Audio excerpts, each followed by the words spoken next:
அஸ்ஸலாமு அலைக்கும். நாகூர் தர்பார் கேட்ரிங் சட்டி சோறு. நாகூரில் இதுக்கு பேர் குண்டா சோறுன்னு சொல்லுவாங்க.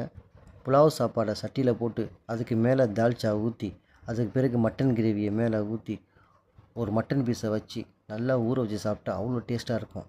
மண் சட்டி வாசனை எல்லாம் சாப்பாட்டில் மிக்ஸ் ஆகி நல்ல ஒரு ருசியாக இருக்கும். நம்ம நாகூர் தர்பார் கேட்ரிங் எங்கே இருக்குன்னா, நாகூர் கால்மார் தெருவில் உள்ளே இருக்குது. நாகூர் தர்பாருக்கு மிக அருகில் இருக்குங்க. நீங்கள் நாகூர் தர்பாருக்கு வந்தீங்கன்னா கண்டிப்பாக நாகூர் தர்பார் கேட்ரிங் விசிட் பண்ணுங்கள். அதுக்கு முன்னாடி நீங்கள் கால் பண்ணி ஆர்டர் பண்ணிவிட்டு வாங்க. எங்கள் ஃபோன் நம்பரை கீழே கொடுக்குறேன். ஓகே, அஸ்ஸலாமு அலைக்கும்.